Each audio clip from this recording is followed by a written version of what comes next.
from Lok Sabha constituency Salem, Tamil Nadu have been elected a member of the lower house of the youth parliament. Do swear in the name of God that I will true faith and allegiance to the Constitution of India, as by law established, that I will uphold the sovereignty and integrity of India, and that I will carry out the duties of my office loyally, honestly, and with impartiality.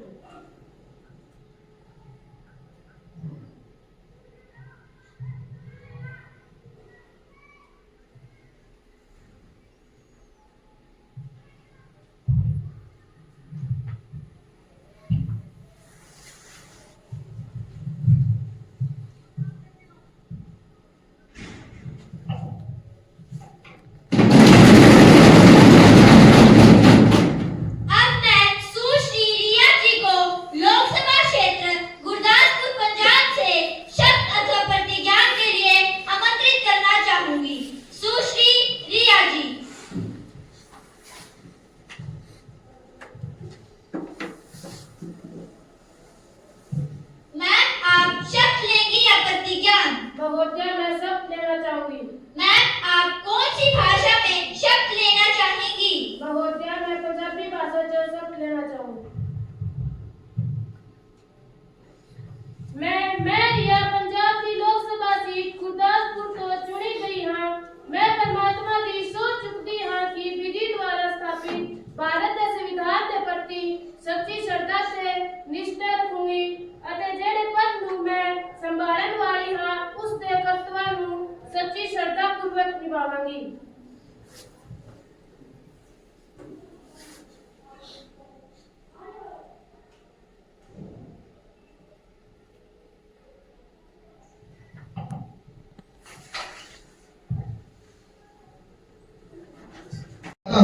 सबसे पहले ऊर्जा मंत्री श्री कपीश जी,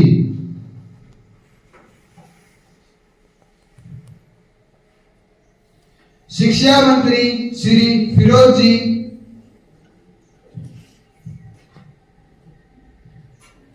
रक्षा मंत्री श्री दक्ष जी,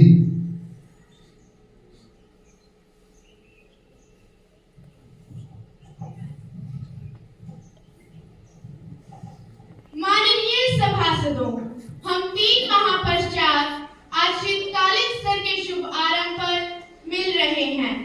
मेरा यह दुखद कर्तव्य है कि मैं सदन को हमारे माननीय सदस्य रहे श्री एस.एम. कृष्णा के असामयिक निधन की सूचना दूं। श्री एस.एम. कृष्णा जी का निधन 10 दिसंबर 2024 को हो गया।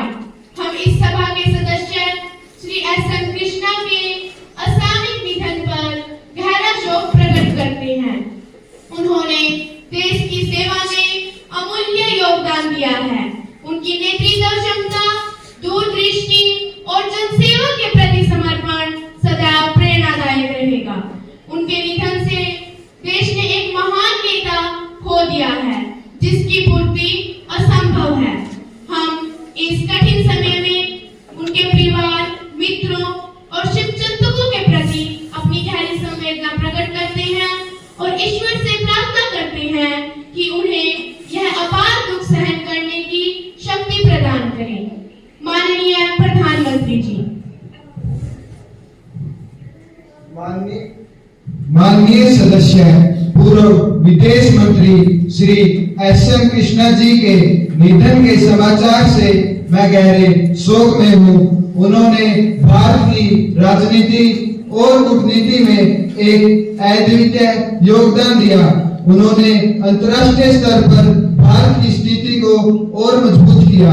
कर्नाटक के मुख्यमंत्री और विदेश मंत्री के रूप में उनकी सेवा देश के विकास और जनता के कल्याण के प्रति उनके गहरे समर्पण का परिचायक है।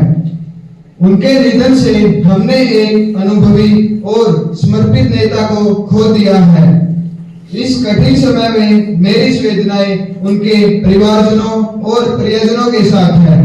मैं प्रार्थना करता हूं कि ईश्वर उन्हें इस दुख को सहन करने की शक्ति दे। श्री एस.एम. कृष्णा जी की यादें और उनका योगदान सदैव हमारे दिलों में याद रहेगा। नेता और विपक्ष जी, विदेश मंत्री और देश के वरिष्ठ नेता श्री एसएम कृष्णा जी के निधन का समाचार अत्यंत दुखद है। भारतीय राजनीति में उनका योगदान विशेष रूप से कर्नाटक राज्य के विकास और विदेशी मामलों में अमूल्य और प्रेरणादायक रहा है। वह एक कुशल प्रशासक, अनुभवी राजनेता और दूरदर्शी व्यक्ति थे, जिन्होंने अपने कार्यकाल में न केवल अपने राज्य बल्कि अपने देश की प्रगति के लिए कार्य किया। विदेश मंत्री के रूप में उनकी नीतियां और अंतर्राष्ट्रीय मंच पर भारत का प्रतिनिधित्व सदैव याद किया जाएगा। श्री एसएम कृष्णा जी का योगदान और उनकी समृद्धियां हमें सदैव प्रेरित करती रहेगी। उनका निधन हम सभी के लिए एक अपूरणीय क्षति है। मैं विपक्ष की तरफ से गहरी संवेदनाएं व्यक्त करती हूँ। हम सभी श्री एसएम कृष्णा के सम्मान में 2 मिनट का मौन रखकर उन्हें श्रद्धांजलि अर्पित करेंगे।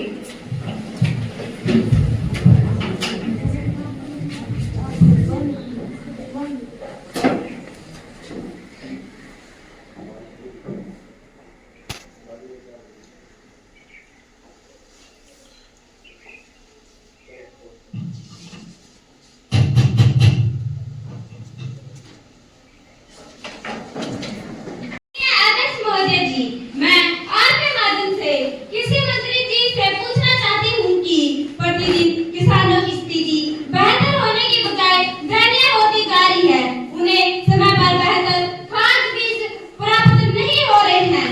वह उनकी उपजों को मंडियों में उचित दामों पर खरीदा नहीं जा रहा है, जिसके कारण वे आत्महत्या कर रहे हैं। आपने किसानों की आर्थिक स्थिति को सुधारने व उनकी रक्षा के लिए कौन से कदम उठाए हैं? माननीय कृषि मंत्री जी, अपना उत्तर दीजिए। माननीय अध्यक्ष महोदया जी, मैं आपके माध्यम से सदन को कहना चाहती हूँ कि यह सही है कि भारत में किसानों की स्थिति बहुत दयनीय और शोचनीय है। वो पूरे देश का पेट भरता है, अन्नदाता है, फिर भी वह खुद भूखा मर रहा है। परंतु भारत सरकार ने इस दिशा में अनेक कदम उठाए हैं। भारत सरकार द्वारा उठाए गए कदमों से माननीय अध्यक्ष महोदया जी, मैं अपने सांसद मित्रों को अवगत करवाना चाहूंगी। पहला कदम यह है कि उनकी फसलों का बीमा करवाया जा रहा है। उन्हें बहुत सस्ती दरों पर बिजली उपलब्ध करवाई जा रही है। दूसरा कदम यह है कि उन्हें एमएसपी रेट दिया जा रहा है। किसानों को प्रति महीने 6,000 रुपए प्रति एकड़ दिए जा रहे हैं। माननीय अध्यक्ष महोदया जी, मैं उम्मीद करती हूँ कि मेरे उत्तर से माननीय सदन संतुष्ट हुआ है। पूरक प्रश्न कुमारी सोनिया जी। धन्यवाद अध्यक्ष महोदय जी। माननीय अध्यक्ष महोदय जी, मैं आपके माध्यम से कृषि मंत्री जी से पूछना चाहती हूँ कि पराली जलाने पर रोक है, उस पर भारी जुर्माना लगाया जा रहा है, इस पर सजा का भी प्रावधान है। किसान की उस पराली का निपटान करने के लिए सरकार ने कौन सी योजनाएं बना रखी है? माननीय कृषि मंत्री जी। माननीय अध्यक्ष महोदया जी, मैं आपके माध्यम से सदन को बताना चाहती हूँ कि फसल कटाई के दौरान किसानों द्वारा पराली जलाने पर काफी प्रदूषण हो रहा है, परंतु भारत सरकार वक्त से पहले इस समस्या से निपटने के लिए तैयार है। 1,000 प्रति एकड़ NC2 व XC2 प्रणाली प्रबंधन के लिए प्रोत्साहन राशि दी जा रही है। इसके लिए किसानों को मेरी फसल मेरा ब्यौरा पोर्टल पर पंजीकरण करवाना होगा। ये रकम किसानों के खाते में सीधी भेजी जाएगी। इसके अतिरिक्त किसानों को किराए पर कृषि यंत्र की सुविधा भी दी जा रही है। माननीय अध्यक्ष महोदया जी, मैं उम्मीद करती हूँ कि मेरे उत्तर से माननीय सदन संतुष्ट हुआ है। प्रश्न संख्या 502 श्री मनीष जी। धन्यवाद अध्यक्ष महोदया।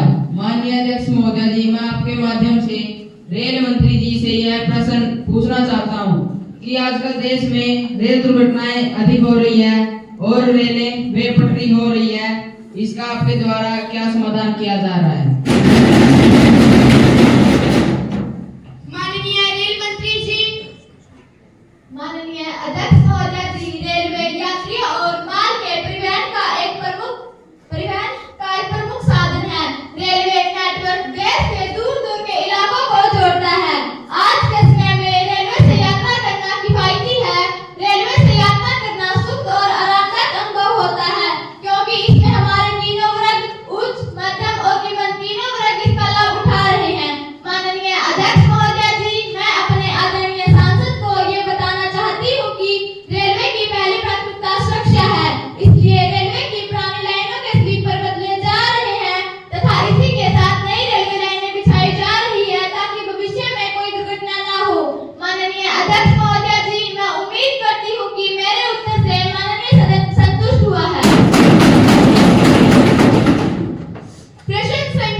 धन्यवाद अध्यक्ष महोदय जी।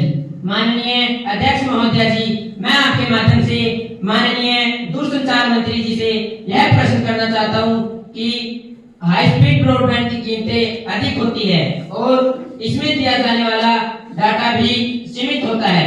इसे रोकने के लिए सरकार क्या क्या योजनाएं कर रही है? माननीय अध्यक्ष महोदय जी, मैं माननीय दूरसंचार मंत्री जी से यह आग्रह करता हूं कि मुझे और मेरे संपूर्ण संसदीय मित्रों को उन योजनाओं से अवगत करवाया जाए। माननीय दूरसंचार मंत्री जी अपना उत्तर दें। माननीय अध्यक्ष महोदय जी, मैं आपके माध्यम से सभी सांसद सदस्यों को यह बताना चाहता हूं कि हमारा लक्ष्य देश के सभी नागरिकों को अफोर्डेबल ब्रॉडबैंड प्लान उपलब्ध करवाना है, जिसमें हाई स्पीड इंटरनेट और अनलिमिटेड डाटा कम दामों में एक्सेस किया जाएगा। माननीय अध्यक्ष महोदय जी, मैं उम्मीद करता हूं कि मेरे उत्तर से सभी सांसद सदस्य संतुष्ट होंगे। प्रश्न संख्या 504 कुमारी नेहा जी। धन्यवाद अध्यक्ष महोदय जी। माननीय अध्यक्ष महोदय जी, मैं महिला बाल विकास मंत्री जी से आपके माध्यम से पूछना चाहती हूँ कि महिलाओं की स्थिति प्रतिदिन बढ़ से बढ़कर होती जा रही है। दहेज जैसी कुप्रथाओं के कारण महिलाओं के साथ बुरा व्यवहार किया जा रहा है, जिसके कारण वे आत्महत्या कर रही हैं। मैं जानना चाहती हूँ कि सरकार महिलाओं की सुरक्षा एवं समाज में उनकी स्थिति सुधारने के